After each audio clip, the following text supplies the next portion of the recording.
Well, good morning, mayors. Good morning, good morning. And good morning to all of you. My name is Mike Wilson. I'm the editor of the Dallas Morning News. It's my pleasure to welcome you to the Texas Tribune Festival. I'm instructed to let you know that this panel, Big Cities, Big Challenges, in which we're going to talk about the difficulties of being a big city mayor today, is supported by Houston First, Texas Central, and United Healthcare. Though these sponsors underwrite the event, I have not been prompted or instructed on what questions to ask. And if they had done that, I probably would have forgotten what they wanted anyway. I want to just say a little bit about our panelists. Mayor Mike Rawlings from my city of Dallas was first elected Dallas's mayor in 2011. As mayor, he's led initiatives to increase economic development in southern Dallas, a big issue for our city, and initiatives to increase the city's international profile. He came to the mayorship from having served as chairman and managing partner of CIC Partners, and also having run the Pizza Hut company. Mayor Sylvester Turner of Houston, shout out for Houston, was elected Houston's mayor in 2015. Served, I believe, 26 years in the Texas legislature before that. And he was Speaker Pro Tem on the leadership of the House Appropriations Committee, Legislative Budget Board, and many other forms of service and accomplishments. I am going to silence my phone. People are tweeting at me, and I realize it's still on. I hope you will do the same. And we'll talk for about 45 minutes, and then we'll have 15 minutes of Q&A. And afterward, there is going to be Houston First will host the mayors and myself for a little meet and greet next door at the Texas Union Lone Star Lounge, and so you're all invited to that. So, again, thanks for coming, gentlemen. I'll take the prerogative of a Dallas newspaper editor to ask the first question to the Dallas mayor, which is, Mayor, what do you think is the greatest city in Texas? Dallas or Austin?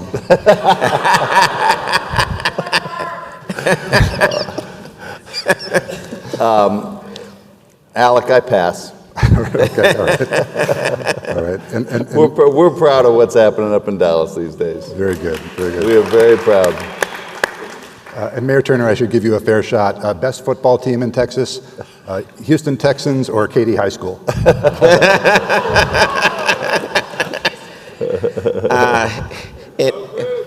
Well, yeah, let me just say, number 6 in the country, University of Houston, go Cougs. Soon to be number 1, on his way. But, I'm kind of saddened today. I mean, the Texans lost to New England. I know, that was not pretty. No, so I'm On a third-string quarterback? I'm recovering. Really? Well, we tried to. Well, thank you for joining us for ESPN Sports Reporters. I'm going to turn things very quickly serious, mayors. I'm turning very, very quickly serious because over the summer, both of your cities have coped with very difficult situations involving public safety. So Mayor Rawlings, on July 7th, we were having a demonstration in our city, and a man came armed with a gun and killed 4 city police officers and a transit officer. This happens in the context of great frustration and tension over police treatment of minorities, in particular around our country. That was the backdrop for it. Can you tell us about that night, where you were when you heard that this had happened, and how you responded? Well, it was a tough week for me because my mother-in-law, who had lived with us for 9 years, passed away on July 4th. And we dealt with that and getting ready for the funeral and buried her on July 7th. So drove back from East Texas, and I had finally just decompressed a little bit. There were a lot of things happening in the city as well. And turned on the Rangers game, and my assistant called and said, turn on the news and see what's happening. Called the chief. He told me, he wasn't there yet either. He told me that 2 officers had been killed. And at that point, I knew that we were in the midst of something that was truly a remarkable moment in the history of Dallas. Got in the car, got down there as quick as I can, and worked all night through the next. We had a prayer vigil, I think, at noon the next day to get to deal with all the things that are happening. I really appreciate Chief Brown's partnership. We had a good relationship before, allowed us to do a lot of no-look passes and work well together, and then we built it tighter.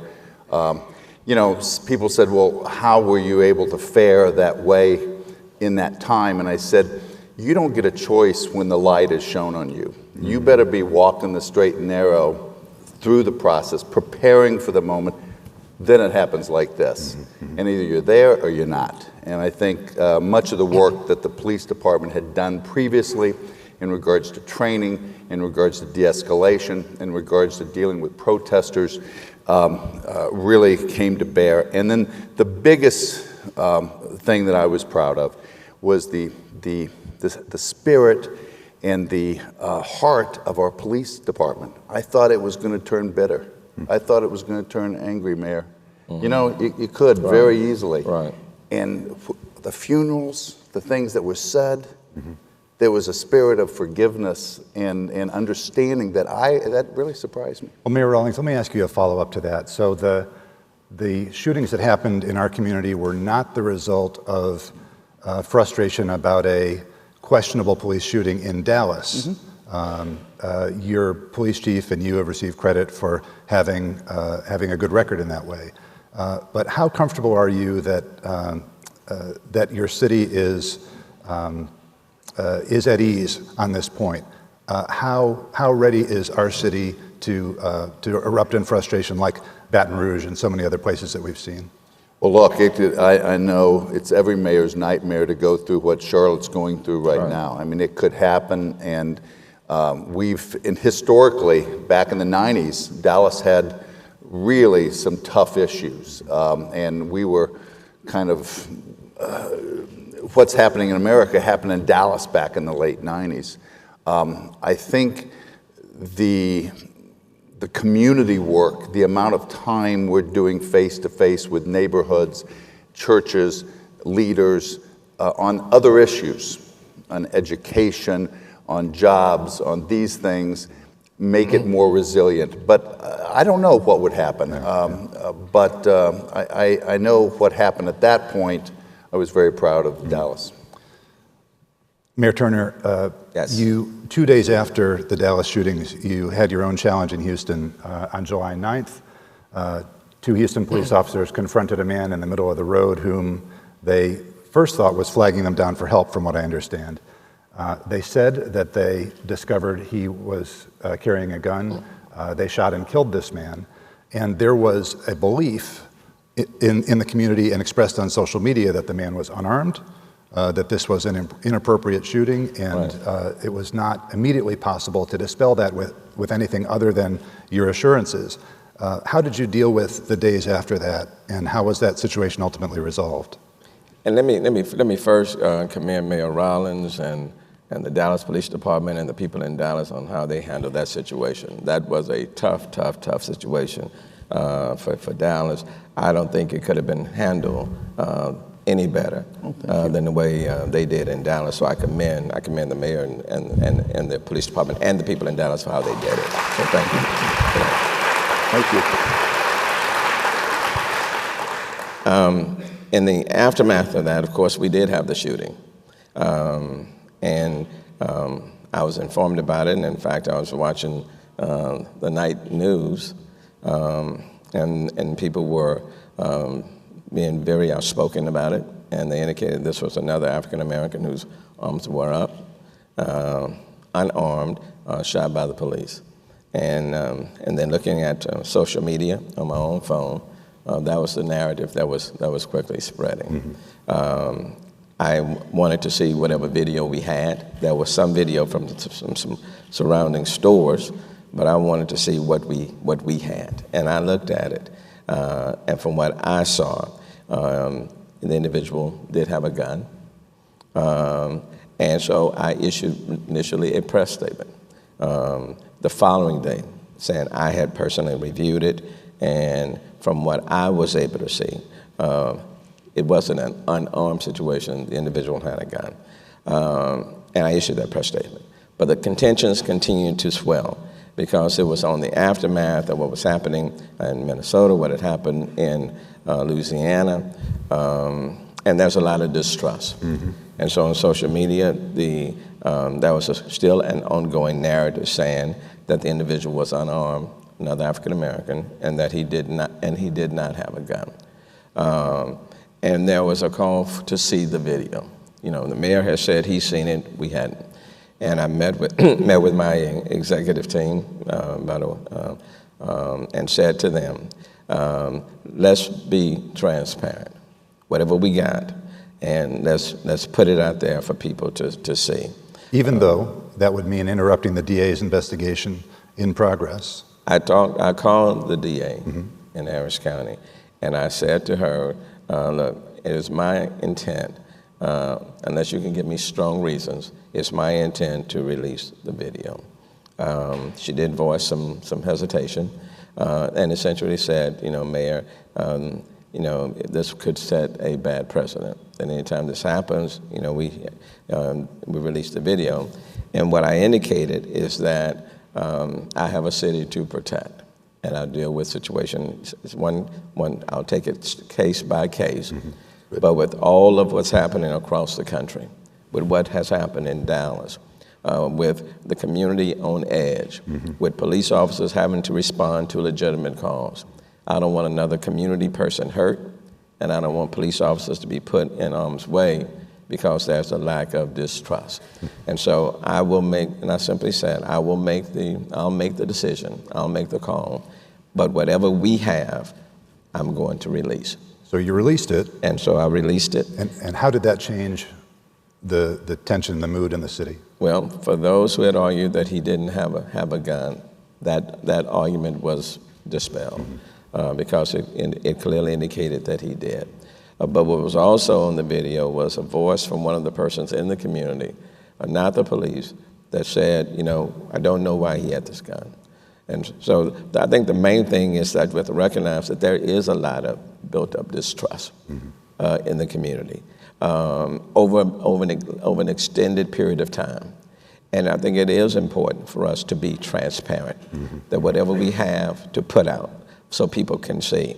And based on what we have, people may still question, it wasn't enough, mm-hmm. It should have been more. You know, we can have that conversation. Mm-hmm. But I think it's critically important to remove the argument that we are not being transparent, that right. we are not putting everything that we have out for people to see, and then we'll take it step by step. Well, there was a time in cities when the response to something like this would be to send the established leadership into the community, send the pastors in, send the NAACP leadership in to talk to folks. Does that still work? And if not, why not? Well, I mean, pastors are still an integral part. Other organizations are still an integral part, and that's fine. But we're also dealing with what I call millennials are demanding a lot more. You know, when you have social media at your disposal, it's not just about sending traditional leaders and just traditional established organizations out. We still need them. But I think we also have to recognize that there's also a different group, younger group, just like my daughter, that are not necessarily tied to organized, to organization, so to speak, or to traditional elements. They are demanding more, and they want to see results now. Mm-hmm. You know, so to simply argue process to them is not enough. They want to see the results now. And that's why, from my perspective, an incident like in Charlotte can happen in any city at any point of time. Mm-hmm. And for me, in order to, and I recognize that a flashpoint can occur at any point, but you have to get into these communities early. There are a lot of communities in our cities. Let me just speak for the city of Houston There are communities that have been overlooked for a long time, okay? Neighborhoods under-resourced, neighborhood schools that are hurting, lack of economic opportunities, food deserts, no quality retail grocery stores, job opportunities are lacking, blue tarps on their homes from Hurricane Ike, you know, abandoned buildings. They have been like this for years and years and years. And there are a lot of built up frustrations. And so when an incident happens, it becomes a flashpoint, not just for that incident, but everything else is now put into place. And so that's why, as for me, I grew up in one of those neighborhoods in Acres Home. And I've chosen to continue to live in that neighborhood. So I still live in the community in which I was born and reared. At the end of the day, I still return to Acres Home. I'm still in the hood. And so I think it's important, in my case, I can't speak for everybody else, to have some credibility that when you're talking, because many of these flashpoints are occurring in areas that have been ignored, overlooked, and under-resourced for a long, long time. So and people are now fed up with it. You're talking about credibility in the community, the ability to reach out, which you've established right through a lifetime in Acres Homes. Mayor Rawlings, you're not from Southern Dallas. You don't live in Southern Dallas, but you've put a lot of your energy as mayor into improving conditions in Southern Dallas. Do you think that you've developed the credibility there that you'll need to bring to bear in the event something tragic or awful happens in our city? I think so. I've been now mayor for 5.5 years, and over that time, people know that I've been on the ground and listening to folks, and we've got programs in place, and we're making headway, and the effort is there, and there's an authenticity about it that brings, you can jump over there, jump over that big issue. You still have, we also have a program in Dallas that I've talked to the president about, and Attorney General's coming to Dallas in a couple of weeks, and we're going to explore, and that is community prosecutors, and it's about justice. And so often, under-resourced communities believe justice is coming down on them, as opposed to justice is working for them. So we have community prosecutors that are working with neighbors to say, what do you want in your neighborhood, and how do we use the law to make that happen? And so programs like that, I think, are very helpful. I do want to back up just for a second, Mike, and talk about one issue on our police and where we are. And I say this because this is a kind of a cross-jurisdictional conference. We have so many people at the federal level and at the state level that believe they want to deal with this issue, or they want to back the police, or whatever their intent is. They have got to start spending money, okay? The amount of budgets that Houston and Dallas pays on public safety is amazing, and we don't have enough money for training. We don't have enough money for body cameras. I mean, and we don't have enough, we have to short sheet the amount of officers we hire. If we really want to deal with this issue, these officers need to be trained, and trained again. Okay? So who do you want to get the money from? Everybody. Okay, I'm going around with my hat in my hand. Okay, but it starts at the federal level. It starts at the federal level. We've got to put our priorities and say, is public safety a big issue? And if it is, let's spend some money. If it's not, stop talking about it. So I'm so glad you raised this, because one of the themes that I wanted to talk about is, in our state, we have a conservative state legislature that's concerned about the way it's spending money, but also concerned about the way your cities are spending money, right? And so you have your own constituencies where you're dealing with, should you do a bond issue, what should the taxes be? Are you going to be able to fill the potholes, Mayor Rawlings, and deal with the pension gap and so forth? But are you also coming nose to nose with the Texas legislature that wants to sort of call the shots for you from afar? And is that the way it should work? Mayor Turner? Well, I was in the legislature for a number of years, 26. Quite frankly, we're all partners in this deal. When you're dealing with underlying tensions, and and public safety is important. Public safety is not in a vacuum. You have the educational system on one end and where people live in their communities. You have public safety on the other. They are all interconnected, every single one of them. You can't have poor schools, underperforming schools, under-resourced schools, with people living in under-sourced neighborhoods, and then want to demand that everybody just, that we're going to be in safety. Everybody's going to be good, so to speak. One feeds the other. Mm-hmm. And when you invest, for example, in our schools, when you invest in economic opportunities, when you invest in improving neighborhoods, then I would argue that you're going to have a safer society. If you drain resources from many of these communities, if you don't fund adequately your schools, okay, if you're not investing in your kids, then what do you expect on the other end? You will get what you pay for. And you may assume that where you live, everything is fine, but sooner or later, if we are living in cities with have and have-nots, the same winds that are blowing in one neighborhood are going to soon blow into your neighborhood. Mm-hmm. Or you're going to run into people who have been ignored, overlooked, frustrated, mad, angry, because when they look at the other side of town, and the other side of town looks a hell of a lot better than where they are, what do you expect? And so the best way to have a safe, thriving, developing, dynamic city or state is to make sure that we don't have two worlds in our cities or two worlds in our state. Well, and so the state has to invest and the cities have to invest. Right, so there's applause for that, and that's a very reasonable case for you to make as a leader, and you got elected on that case, but you're talking about a partnership with the Texas legislature, and unless I'm missing something, I wouldn't say that partnership with our cities has been the theme of life in the Texas legislature necessarily when it comes to funding. What's your view of that?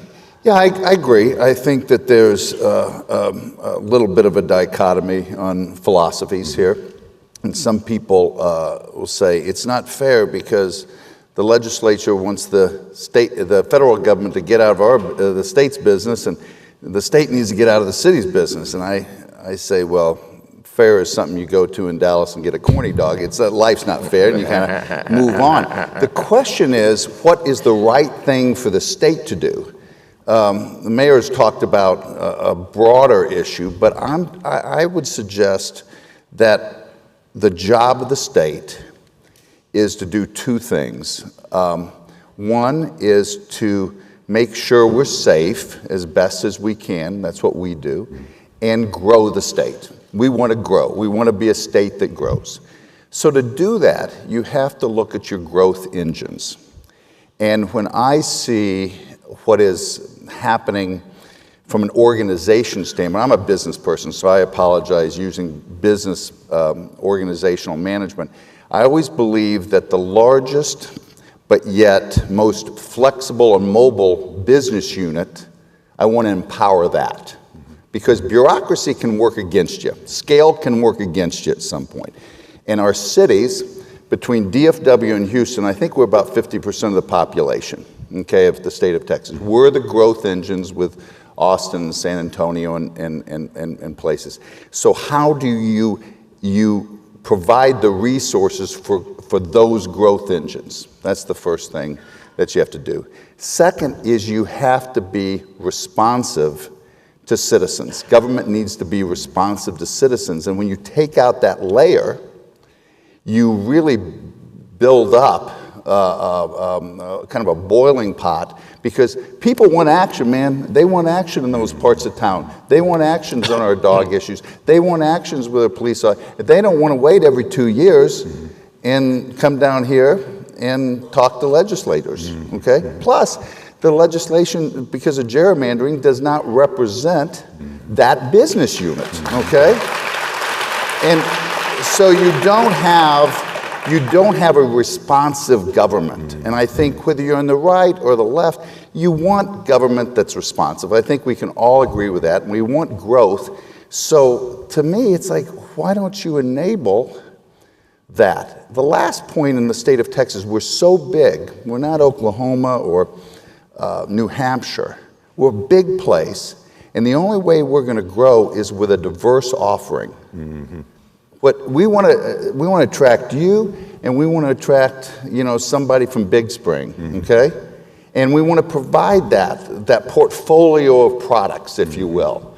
And that portfolio of products does look different from city to city. So I think strategically, the legislature, it's not a political issue. It's like, how do we enable that growth? And that's why I think the cities are so important. All right. Well, you got me, Mayor. You said you want Yeah, to attract me. You we got did. me. We and, did. and now you got me, whether you like it or not. Okay. So, hey, let me change the subject because I want to watch our time. But let's talk about pensions for just a second, because what could be sexier on a Saturday morning than to talk about this issue? So, Mayor Turner, just recently you announced a plan, a pretty ambitious and complex plan to close what I think is a $7.7 billion $7.7 billion unfunded liability. Unfunded liability. And so you might use this time to sort of make your case for it. I'd rather you didn't, because I think people can find that on their own. What I'm kind of interested in is, my understanding is in your police and fire, you've got about a third of the firefighters and police officers eligible for retirement now. In the city of Houston, we have approximately 5,200 police officers, and roughly 1,900 of them are eligible to retire today. All right, so you have the better statistics. So let's assume that your pension plan goes through and everything's fine. Right. But let's assume that there's some snags and you get some police officers, some firefighters a little squirrely about whether they're going to be able to get what they need, and they start to retire quickly. Is this something that keeps you up a little bit? That am I going to have enough people on the fire trucks and have enough police officers on the street? Well, but we factored that in at the very beginning. Mm-hmm. The plan that I'm putting forth comes forth with the support of police and municipal workers. And the numbers that we are using are numbers that have come from the firefighters. I've been working with all three groups over the last 7 months. If you try to put forth something that they do not accept, that they don't feel a part of it, they're not one of the stakeholders at the table, yes, you're going to have a problem and they're going to run to the door. But for the last 7 months, I have worked with them and basically said, look, for 26 years in the legislature, I have been a friend, not a foe. But I'm here as a friend to tell you that the system on which we're operating is not sustainable. And we can work it together, or we can have somebody else, like the legislature, impose something on us. And I'm not here to ask you for a penny more than what we need for the city of Houston, and to give a sound retirement system for police, for fire, and municipal workers. And so the plan that I put forth last week comes with the full support, in this case, of police and municipal workers. The firefighters, we agree on the numbers, we just are disagreeing on a concept, but everything else we're in agreement with. And so when I'm looking at the numbers now in terms of retirement, those numbers haven't spiked up. Yeah. Okay? And it's not only a short term, it's a long-term plan, where firefighters and police officers and municipal workers, and once this plan is inked, they will reduce that unfunded liability from day one by a third. And it's a closed amortization system, where you're not paying for it for the next 40, 50, and no end in sight, but it's a closed system where they're reducing the discount rate, and where we're putting in a mechanism where we can control the cost 5, 10, 15 years down the road. But they have been at the table, and they stood with me.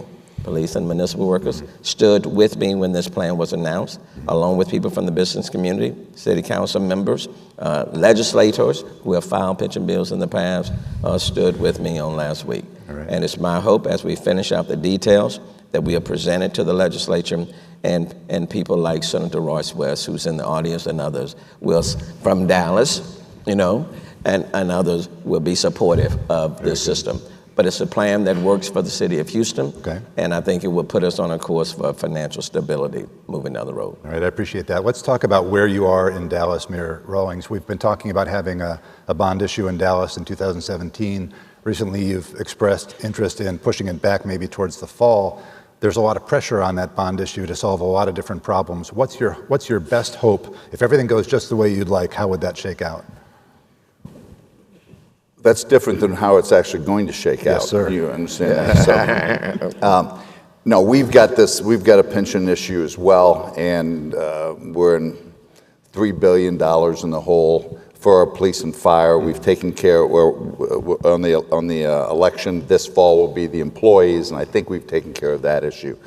the police and fire. I would like to figure that out through this fall, come up with a partnership, go to the legislature, get approval of that, and then start to deal with some of the issues we've got. My city council, I think, wants to get on with those projects, so that's probably what's going to happen. I'm in the minority of that. It's just we're talking about such big numbers that I want to make sure where all the big numbers are before we start spending the money. We're in a rock and a hard place on this pension stuff. I mean, I know it's a boring subject, okay? But this is one of the great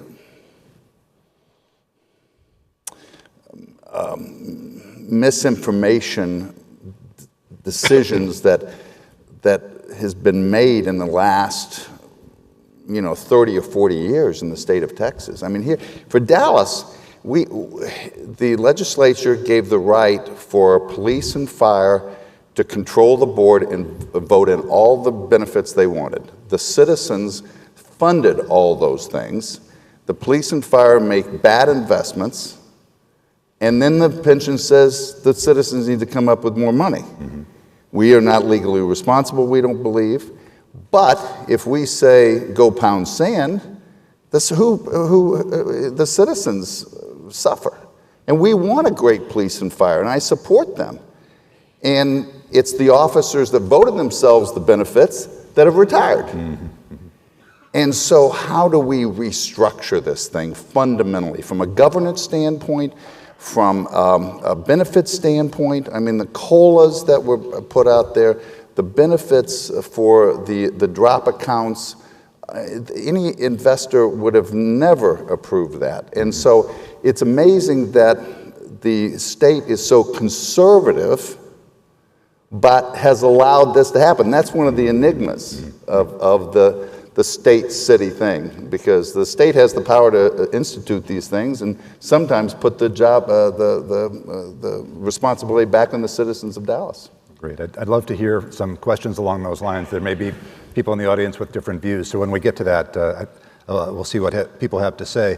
I wanted to turn just for a minute to each of your influences and sort of personal background.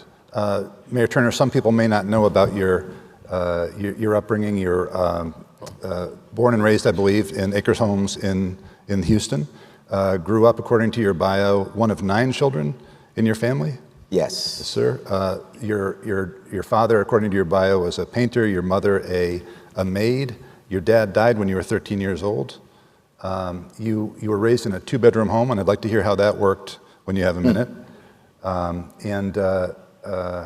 Your mom, though she did not drive and hadn't completed her high school education, encouraged you to strive and achieve. And I wonder how those experiences prepared you to be the mayor of the city where you grew up. How does that upbringing, that experience, influence your approach to your work? In large part, it was because my mom and dad raised all 9 of their kids to believe as though we were just as important as the kids who lived in River Oaks or Memorial or Tanglewood in the city of Houston, that we were just as good.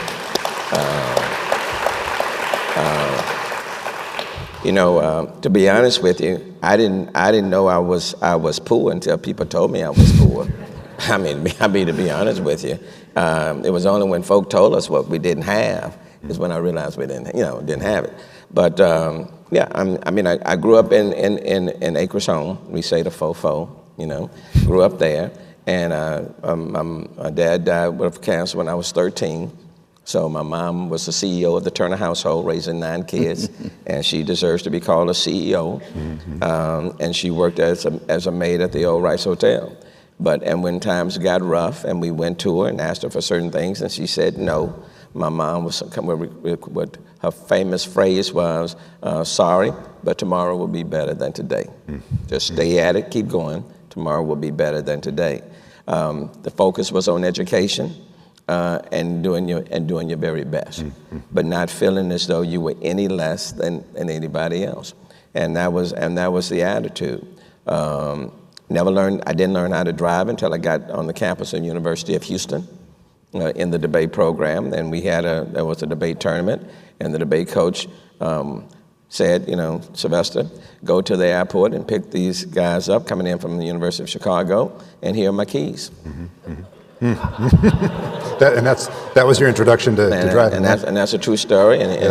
And he said, go pick them up. And I looked at the keys. I saw his car, and I said, oh, what the hell,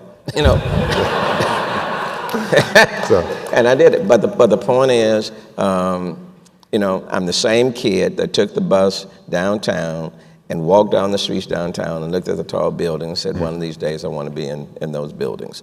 So, there are challenges, but we've all overcome, not all of us, but you try to learn how to overcome those challenges, and you don't forget from what you have come. And that's why for me, living in that same neighborhood and being where I am today, hopefully says to other kids in similar situations that you can do it as well. All right. So I've been very fortunate. You have a quick story for us that'll sum up who your mother was. Tell us a story about your mother. Look, my mom was tough. She did How not. tough was she? She was tough, man. Let me give you. Look, my mom didn't graduate from high school, and I don't say that in a negative sense because she did extremely well in rearing on our kids. My mom signed the loan papers that enabled me to go to Harvard Law School. It was this maid who had good credit. Initially, she refused to sign them because she said, Sylvester, I've got other kids, and I don't want to lose my home. And why don't you go to a school closer? And I said to her, you said I could, be all that the good Lord wanted me to be, but I need you to sign. I don't know anybody else who has good credit and can sign the papers. She ended up signing them. 3 years later, when I got ready to graduate, I asked her to come to the graduation in Cambridge, Massachusetts. Fantastic. She had never flown before. Initially, she said no, then changed her mind, went to the doctor, told him what she was going to do. She was nervous. He gave her some nerve pills. And she and my sister got on the plane. My sister said, she took a nerve pill, and she was pretty much out most of the flight. And then when the plane was getting ready to land, she looked out the window, saw the clouds, and she said to my sister, Jackie, we done died and gone to heaven. And she said, and Jackie, you up here with me too. And my sister said, Ma, we haven't died. Those are the clouds. We're getting ready to land. And my mom grabbed the purse, took another one of the nerve pills, and pretty much was out again. That's fantastic. But she was there. She was strong. Mm-hmm. She was independent. Yep. She made no excuses, and she didn't allow us to make any excuses. And she was the driving force for me to be where I am today. Mm-hmm. And so when people are denigrating women and don't give women, for example, the respect that they rightfully deserve, don't pay them what they rightfully deserve, mm-hmm. and when they're demeaning people who are making little or nothing as janitors, fast food workers, that's when you have an issue with me. Right. I take this stuff very personally. Okay. All right. Thank you very much for that. Mayor Rawlings, you ran some big companies. They paid you a good buck to do that. You did well in business, but you didn't start that way. You came to Dallas with a couple $100 in your pocket to be a radio reporter. And I assume you did that a little while. I don't know why you left the glamorous and lucrative world of journalism, honestly, but you came and you made your own way. Tell me about how your journey through your adult life and your work experience affects the way you think about your job as mayor. Well, I left that business because I was no good at it, first of all. I got fired, and I always tell everybody, you need to be fired one time in your life. It's just a good thing to happen to you. I love the story about your mother. I mean, Thanks. My mother was everything to me. It's amazing. My mother didn't get credit till after, I was probably 24 by the time she got credit, because they wouldn't give credit to women if they were married to men, so she had no credit. My parents got divorced, and suddenly she was thrown out with no credit.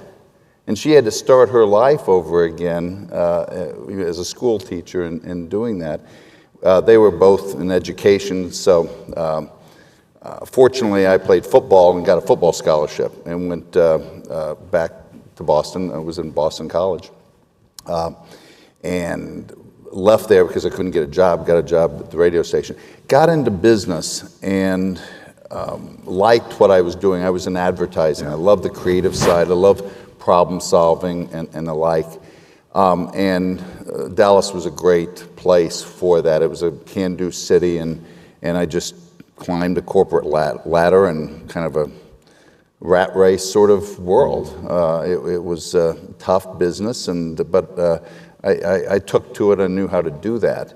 I always felt that it wasn't about the dollars, but about the problems that existed. And I was brought up. Both my grandfathers were preachers, so everything. In fact, money was kind of evil. It was all about what was happening in your heart. And so there was a sense of I needed to do something else. And when I got to a point, people decided to kind of push me to do that. And I hung up the phone one day and said, I don't want to run for mayor. I want to just relax a little bit in my life. But I took a moment with my son, and he was in college at the time, and I said, I've been teaching you a lot of things. This is your chance to give me some coaching. And I said, don't give me advice. Tell me the question I should ask myself, whether I want to run or not, or should run or not. And he thought for a very long time, which scares you when kids think, and he looked at me and said, what would the virtuous man do? And I go, oh, shoot. I think he's calling the question everything I've talked to him. That it's time to kind of give back and understand what a real public servant. But the business side has really helped me understand clear goals, the importance of metrics, the importance of process and discipline, the importance of people. People are everything, the quality of people, making sure you surround yourself with that. But now, not everybody has to do what you say. No, but leadership is not about getting people that work for you to do what you say. Leadership is getting people to follow a vision if they don't get paid by you.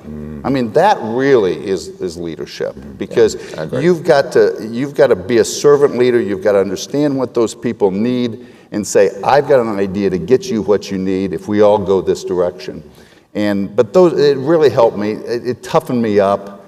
A lot of so much that I learned in business side that helps in this, because it's about solving problems. We don't have a strong mayor for form of government in Dallas. Would you like to be in Mayor Turner's shoes and be the chief executive of Dallas?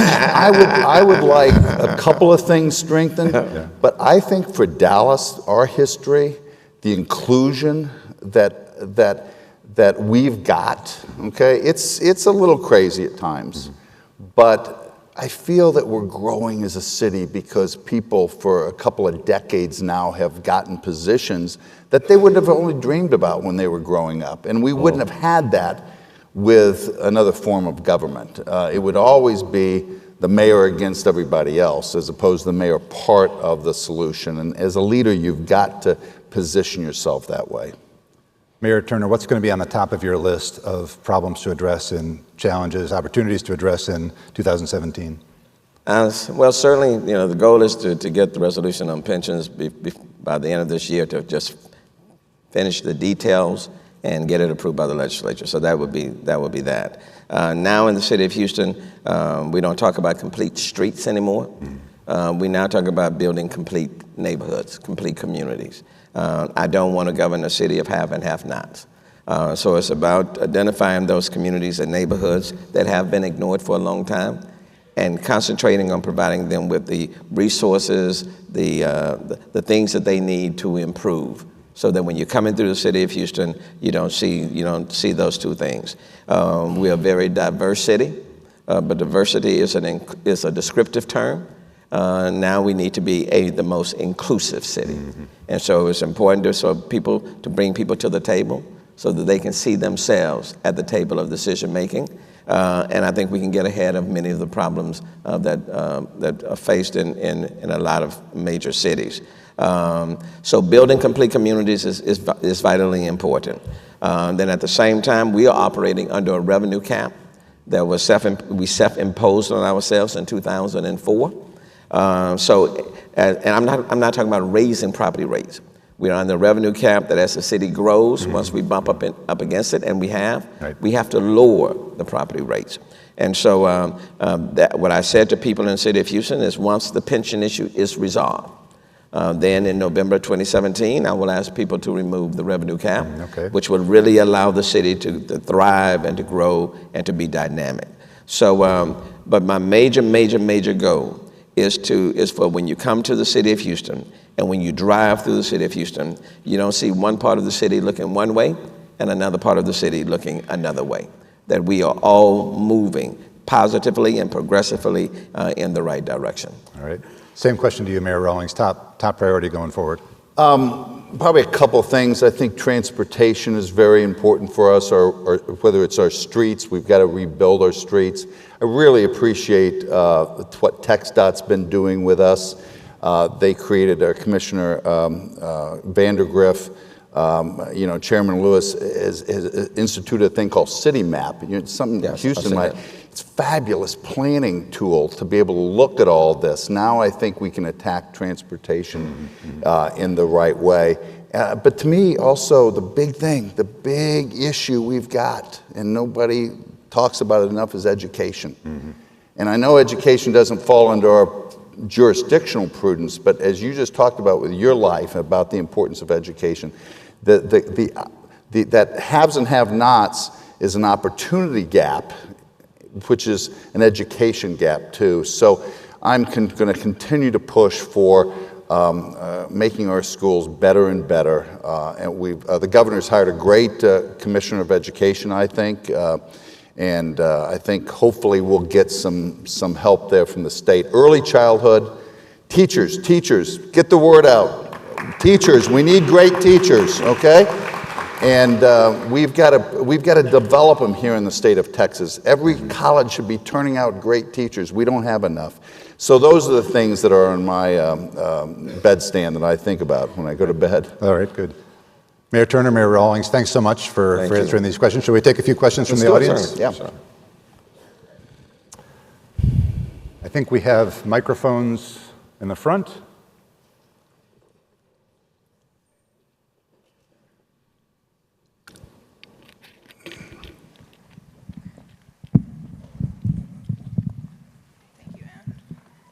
Mayors, thank you for being here. My name is Angelica, and I had a question directed to Sylvester Turner. I'm from Alief, Texas, in one of the districts in Houston, and my little brother's school was recently shut down, La Amistad Academy, and I've been seeing more high school dropouts and a lot of drug restrictions in our neighborhoods. So I've seen it improve under your leadership. What do you plan on doing to continue improving to decrease drug rates and also high school dropout rates? I said it because I couldn't quite. There was a little echo in the microphone for us. So okay. So I'm from Alief, Texas, and my little brother's school was recently shut down, La Amistad Academy, and also I went to Alief Hastings, and there's a lot of high school dropout rates, and there's a lot of drugs in our neighborhoods. So I've seen it that it's been improving thanks to your leadership, but I also wanted to see how it's going to continue improving through your leadership. Thank you. Okay, and it's about how we're improving neighborhoods and communities around our schools, dropout rate, and all of that. I agree with Mayor Rawlings on the focus on education. One of the things when I came in, I named an education czar, so to speak, Julie Estepetch, who is a former with the school board of HISD and president of the school board, to make the focus on education.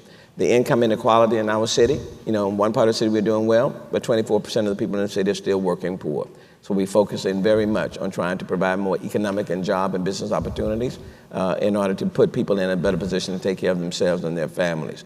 A lot of the schools are surrounded by buildings and others that are torn down and abandoned, so we're working to clean those things up. And then about 2 months ago, I invited all 17 of the school district superintendents that cross city of Houston to meet me at the table to come up with various education initiatives where we can work collaterally to improve education. I did the same thing for colleges and community colleges and universities, brought them all together as well. But we have to really improve communities and neighborhoods around the schools. I started what we call Turnaround Houston for people who have dropped out, may be operating with a GED, may be coming back from Texas Department of Criminal Justice, reentry programs, where we are providing interviewing techniques. For those who may need clothing, we do that. Need haircut, we do that. All of those, the essential items to put them in a better position to be employable. And so my mantra is, we don't leave anybody out, and everybody needs to be helped, and we'll provide the resources in a holistic way to put people in the best position to succeed. Thanks, Mayor. On this side? My name is Melanie Scruggs. I'm with Texas Campaign for the Environment down in Houston.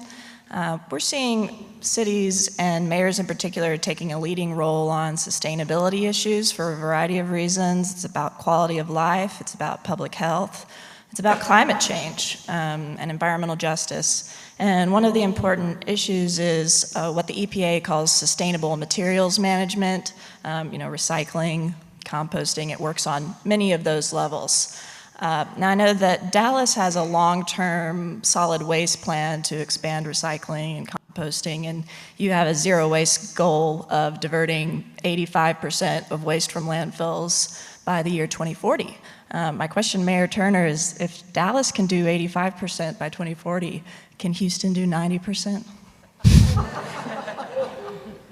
Well, certainly, Dallas and Houston represent two of the largest cities in the state of Texas. And I'm very much committed to recycling. We're not recycling glass now for budgetary constraints, but we are now taking a very strong look at a lot of different options to come back in the next year or so with an even much more robust recycling program. And we're looking at a number of long-term things right now. I will say to you that when we come back in about a year's time, that yes, I think we'll be very, very, very competitive with Dallas and any other city on the face of the earth as it comes to recycling. I am very much committed to it. Sustainability is very important. The environment is very important. All of those things we need to focus on if we are going to be a great global city. And I intend for us to be a great global city, not just a great city in the state of Texas. One of the things that you talk about from the state and the city side is TCEQ in this whole equation, yes. Air quality, and working in conjunction with the EPA, TCEQ, and the local council of governments to do the right things for air quality. We got a lot of work to do in that. I agree. Okay. Another question on this side, please. Good morning, gentlemen. Good morning. My name is Leonard Chan. I must first say that the Rice Owls will score more points than the Houston Texans this week. Who are they playing? Who are they playing? Who are you playing? My question is, what's the future of high-speed rail between Dallas and Houston? The future of high-speed rail. Well, we will get through this legislative session, okay, and see. But if everybody goes down there and applauds about high-speed rail, we need you, okay? I think it is a great vision. Dallas and Houston need to come together more. We learned about early childhood from Houston. They've got an organization called Early Matters. There's so many businesses that have business back and forth, the tightness of it, and to be able to get on a high-speed rail in Dallas and go an hour and 15 minutes, and hour 20 minutes and be there will change the dynamic of the state. It's like bringing in a $6 billion enterprise to the state of Texas. So huge for the state. But there are some issues that are going to be, there are some folks that don't like it for some reason, and let them speak for themselves. But for us at Dallas, it is a major growth initiative, and I think for the state as well. It may have something to do with the cost, Mayor. I just don't want to give you... Well, the cost is all private. Yeah. Yeah, Oh, no. On the legislative side, this is a private enterprise. So I'm trying to figure out who's against this, okay? And I know there's some right-of-way issues, but we need to be honest with each other that we have a chance to change the way the United States does transportation between our two cities, and I want to celebrate with Mayor Turner over that. Okay. I think, people are looking for multiple options, transportation options. I agree with Mayor Rawlings. No question the high-speed train will be a plus for Dallas. It'll be a plus for Houston, but it'll be a plus for the state as a whole. And I think when you look at where the state is and where we're going, we have to be competitive, not just amongst one another, but on a global perspective. And I think it would represent a signature moment. It certainly would provide more of an economic return for the city. More jobs will be made available. It will be tested in this upcoming legislative session. It was tested the last time when I was there, but we voted to proceed. So hopefully we won't miss out on the opportunity. You know, I support it, you know, I'm going to be optimistic, but it will face its greatest challenge in this upcoming legislative session. So if you support it, if you think it is something that the state should have, please contact your legislators, the leadership at the state level, and encourage them not to do anything to block it. Thank you. Thank you for the question. Sir. Mayors, number one, thank you. I'm Joe Cryer. I serve on the San Antonio City Council, and in that role, serve on the Police and Fire Pension Board, which is 93% funded. But we did that by paying way too much in terms of the city's contribution. My question to you, particularly you, Mayor Turner, you have a state rep in your neck of the woods who has proposed returning control over pensions from the state to the local level. We can't do anything about our pension because it's exclusively the province of the legislature. Would you all support returning control over the pensions to the cities and their councils and their constituents versus leaving it with the state? Let me just say from my end, I am proposing a fix that works for the city of Houston. And what the fix that I am proposing is that all of the groups, all of the pension groups have come to the table and said, and we have designed a system that's not only short-term but long-term. And to keep this issue from bubbling up again, at least in the city of Houston, I have put in place what we call a corridor with a thermostat, which means that 5 years from now, 10 years from now, 15 years, if the costs start to increase and we get above the maximum cap that the city will be obligated to spend, then the parties are obligated to come back to the table and you make the necessary adjustments to stay within the corridor. With that concept in place, we need not go to the legislature anymore. The fix that we are putting in place will be a fix that Houston and the pension groups, the mayor and them, will be obligated to stay within defined limits. And with that being the case, I won't have to worry about, or the next mayor won't have to worry about going to the legislature or anybody else. But it is a fix that we are coming up with. All it needs is legislative ratification, and then we are fine and we are done and we move on. Now that's the proposal that I put forth for the city of Houston. I always like to give people choices. So to the legislature, it's one of two choices. Either give it back to the cities or be the backstop for the money.